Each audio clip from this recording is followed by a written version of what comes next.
A chamada Lei Seca, aprovada em 2008, surgiu para inibir a junção de álcool e volante e tentar diminuir as mortes no trânsito.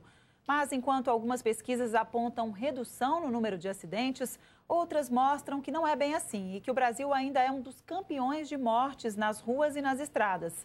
Mudanças para tornar a lei atual mais rígida já estão em análise aqui na Câmara. Todos os anos, as cenas se repetem. Seja nas férias, festas de fim de ano ou feriados prolongados como o Carnaval, os acidentes de trânsito ferem e matam milhares de pessoas no Brasil.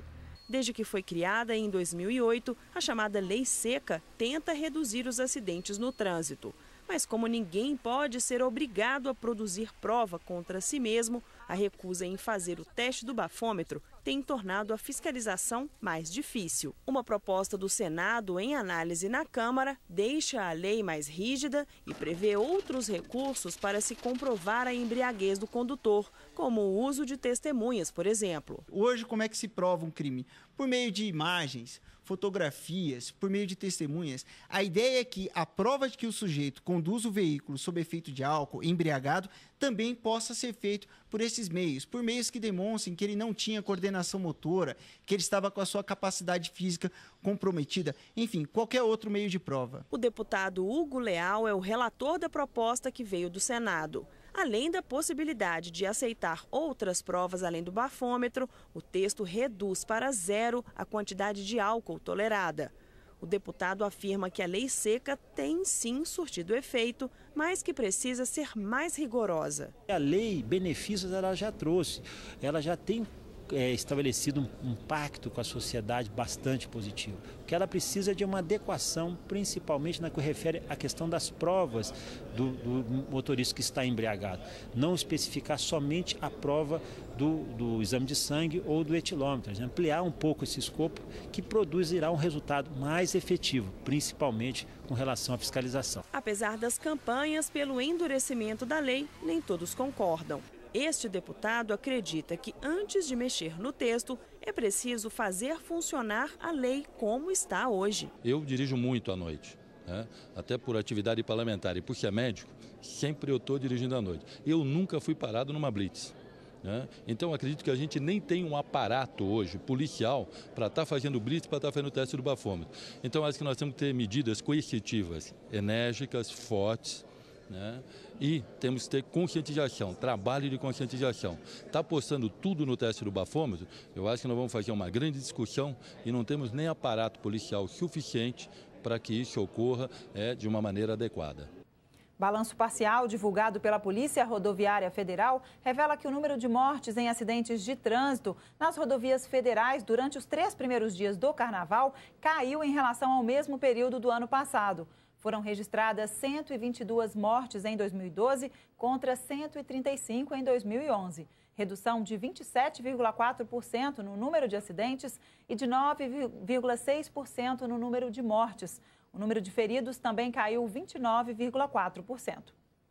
E para falar sobre a importância do endurecimento da lei seca em discussão aqui na Câmara, eu converso agora com Alfredo Pérez da Silva, que atua no setor de trânsito e transportes há mais de 30 anos. Foi diretor do Denatran, o Departamento Nacional de Trânsito, e hoje é presidente nacional da Associação de Transportes de Cargas. Boa noite.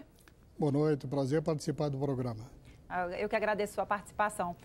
O que o senhor acha dessa proposta de endurecimento, de tolerância zero na lei seca e também de se ampliar o conjunto de provas para atestar a embriaguez do motorista? Bem, primeiro que a lei, o objetivo é realmente a tolerância zero. Foi definido uma penalidade administrativa e depois a penalidade criminal.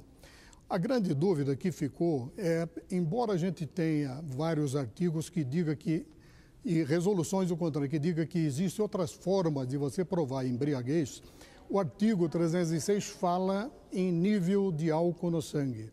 Daí a tendência da justiça entender que apenas o crime será comprovado se houver o teste, ou o teste do exame de sangue, ou o teste pelo bafômetro. Como as pessoas se recusam a fazer o teste do bafômetro, você aplica apenas a penalidade administrativa e não a penal.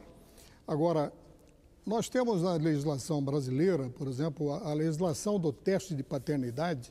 Quando um homem se recusa a fazer o teste de paternidade, fica comprovado a paternidade dele, é reconhecida pelo juiz. Então, essa tese de que ninguém é obrigado a fazer prova contra si mesmo, realmente é uma tese discutível. Agora, a lei, do modo como está sendo proposto, retirando o índice de álcool no sangue, vai tornar a lei muito mais transparente, até mesmo recuperando um artigo que existia antes, dizendo que quem não soprar o bafômetro automaticamente estará comprovando a sua embriaguez. O senhor também é favorável à proposta do deputado Hugo Leal de se aumentar o valor das multas e também de se aumentar o tempo de suspensão do direito de dirigir? Sem dúvida, sem dúvida. Juntamente com o deputado Hugo Leal, nós apresentamos, na época, como Denatran, o governo apresentou uma proposta que foi discutida na Comissão de Transportes, está na Comissão de Tributação, onde nós propomos a correção do valor da multa, que ficou parada em 2002. A proposta era corrigir de 2002 até 2007, pelo menos, daria aí uma atualização, uma correção em torno de 63%. Por quê? Porque quando saiu a aprovação do Código de Trânsito e a penalidade, a multa alta, isso efetivamente comprovou a redução dos índices de acidente. Então é importante que, além da fiscalização, que é o modo primordial, concordo com o deputado que disse que sem fiscalização você não terá uma maior eficiência, porque o cidadão precisa sentir o risco de ser abordado e ser comprovado a embriaguez. Sem dúvida nenhuma, são dois fatos necessários. A aprovação dessa nova proposta, retirando o índice de alcoolemia que está fixada no Código e aprovar essa proposta que já está na Comissão de Tributação de corrigir o valor das multas de 2002 a 2007. Alguns analistas costumam dizer que a falta de fiscalização que o senhor citou justamente acaba fazendo com que a lei perca parte de sua efetividade. O senhor concorda ou o senhor acha que a lei já provocou uma mudança muito significativa? Não, eu concordo que diminui uma maior efetividade. Agora, acontecendo um acidente, comprovado a embriaguez, fica caracterizado o dolo, fica caracterizado o crime de trânsito. Então, nós tivemos um avanço fantástico com isso. O que antes era duvidoso se você ocasionar morte no trânsito estando embriagado era crime culposo ou doloso, deixou de existir. Porque daqui para frente, depois das decisões do STJ, e isso tem sido reiterado, fica comprovada a embriaguez, o crime será caracterizado como doloso e ele será processado criminalmente, além da penalidade administrativa. Quero agradecer a sua participação aqui no Câmara hoje. Uma boa noite, muito obrigada. Eu que agradeço.